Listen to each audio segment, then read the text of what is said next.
What's going on, guys? It's Sean Islami. Today we're using the War Axe on the Fall of Lionspire in Chivalry 2. It's not exactly breaking news, this is a great weapon in Chivalry 2, but there is one thing that I do think gets slept on about the War Axe that makes it maybe S tier for most players. And I think that's because it's just a very easy weapon to use. It's very straightforward.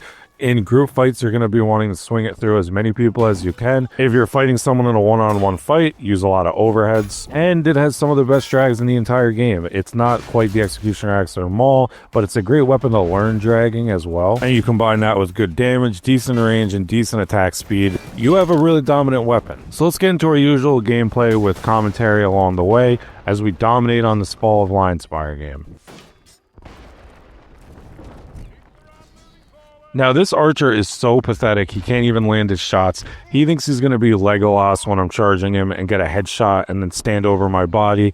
But he's going to find out how quickly archers get treated in this game. Not going to work like that. Get a nice teabag. If you're new to the channel, I always like to say we're nice to everyone. New players, we have all kinds of patience. We're good vibes. We treat all people with respect, but archers aren't people, so that's why you got a nice teabag there. It does lead to a pretty brutal 1vx, that's not great, and I don't play it particularly well either, so we're going to die there pretty easily.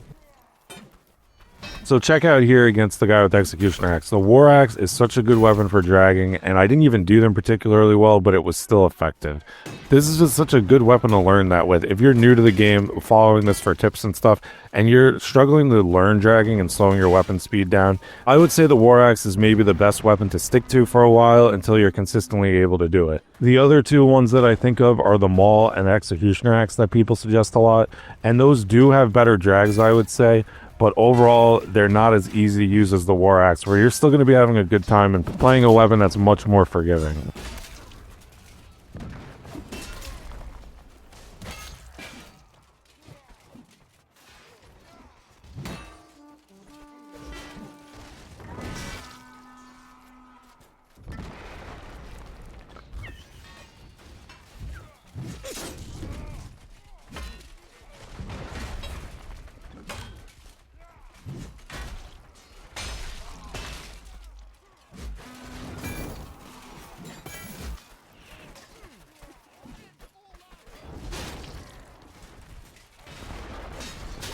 So an issue with the War Axe, at least for me, is it's not the best in 1 versus 1s, and this guy's able to stay alive long enough using a quicker weapon like the longsword, and he's going to overpower me and then get back up. So I do feel out of place in 1 versus 1s against good players in general. I'm not the best duelist, but the War Axe isn't going to help matters.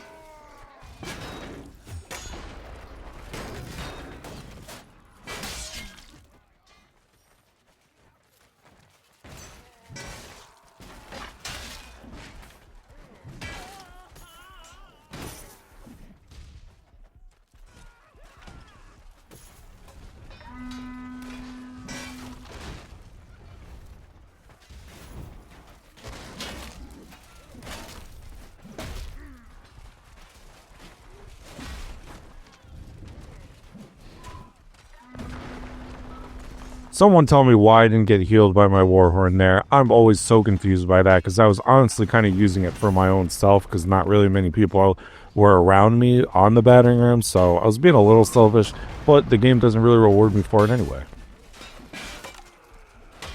I used to not shout people out in case it made people uncomfortable, but a lot of people seem to like the shout-outs, especially if they get them, because it's more about good vibes. I don't witch hunt or anything. It's all about, like, good things that happen. And I do want to say Moz001 killed me quite a few times in this match and lobby in general, so good fights. That's what's so interesting about Chivalry 2, is that the game is small enough where most of the players know each other or run into each other, and the game is small enough and close-knit enough that even with people you've never talked to, if you're top in the leaderboard, you will get recognized by people. I know what happened when I first started playing when the game came out. I knew the big names before ever getting into the community. So it's the only game I can think of where you can live out that fantasy of becoming like a legendary swordsman in Game of Thrones or Lord of the Rings, where people just start hearing about you just because of your exploits on the battlefield.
So interestingly, in this match, some people switched to defense that were high levels, and that's not a criticism, by the way. I actually think that's really cool when people do that. But it turned the beginning of this match into an uphill battle because usually attack gets the first few objectives pretty easily here, and this one takes a while. But we're already about 10 minutes into the match, and we haven't even started the town square yet.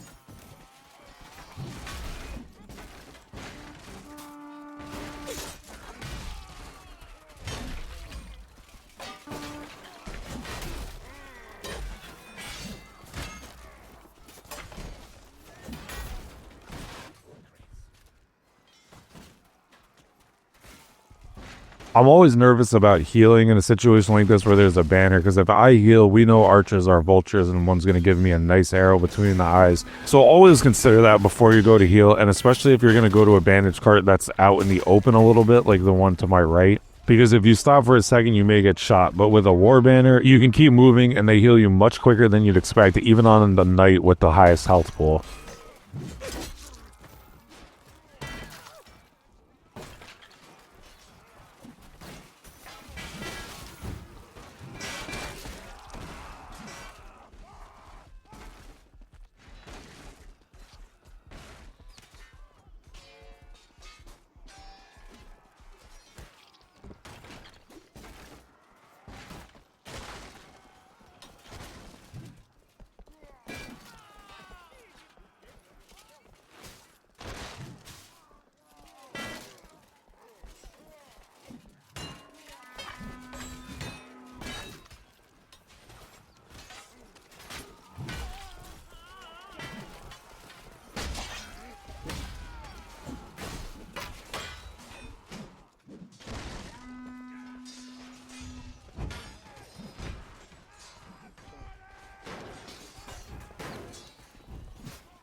This is pretty funny. I turn around and my team is gone. I don't know if they all died or what, but that is crazy. I thought I had all kinds of teammates around me.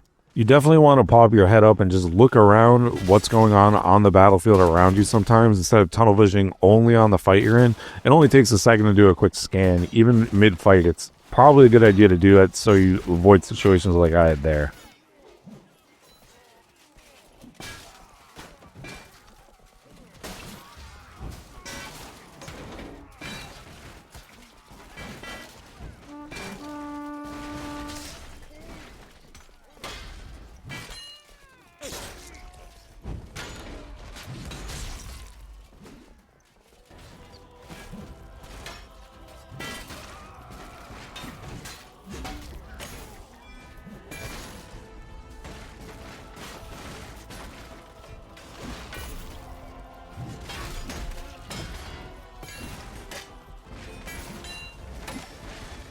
So in the audio settings for the game, you actually have a setting where you could have only the ending and beginning music on instead of just continuous level music. And I actually highly recommend it because it added an epic feel to moments like this where the objective's coming down to the last minute and like we're turning the tide. And I think they do a good job of having soundtracks that kind of match that feel. Maybe the continuous level music isn't always the best. I'd rather have my own music on. So while it may not be a combat tip, that's something I've been doing more recently that I think you guys should check out.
I don't know if this was on purpose, but this guy has a bear trap that's blending in perfectly with that shadow of the chandelier, whatever that is, the torch thing above it, and I couldn't even see it. Some pretty good Viet Cong-esque stuff from their engineers. So fighting our way to those banners, we're making great progress, but you'll never guess what happens next.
I was pretty close to dead regardless, but I have no idea how getting your arm chopped off works in this game, if it's pure RNG, if certain weapons do it more than others. Sometimes it's funny, but that time it just annoyed me so much.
After a brutal start to the game for our team, like I said, there was people who switched to defense to help out and did a pretty good job impacting the game. We're starting to really roll on this last objective, and it's good to see because I'll be honest, I wanted to use the War Axe in the video for you guys, but I don't think this is necessarily the best game I've played. The final stats will play at the end, but I had a lot of takedowns and kills. It's just I feel like I was dying unnecessarily a lot and making a lot of mistakes, just not being so used to the War Axe. But it's still a weapon I'm very familiar with from fighting against it and using it on and off throughout the game's life cycle. This is a super secret alt account, but I think my usual War Axe is about level 190 or so. But yeah, all that preamble is to say that I'm very grateful for you guys just following along this and this YouTube channel really taking off over the last year or so. Because I do think I should be better at this game with how much playtime I do have in it the last 3 years. But I am eternally grateful for the audience you guys have given me and how much you guys seem to love the videos. So if you made it this far, definitely check out the Discord, get some games in with me. The link is in the pinned comment. We're almost at 1,000 members now.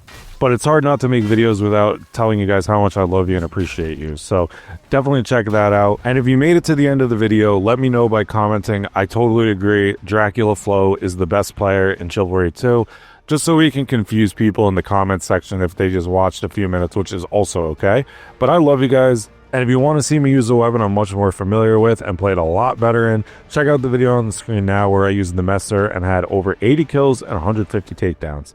I love you guys so much. I'm seriously so grateful, and don't tell anyone that this is an alt. This is not my main account. That's why it's doing a battle pass. Love you guys. See you in the next one.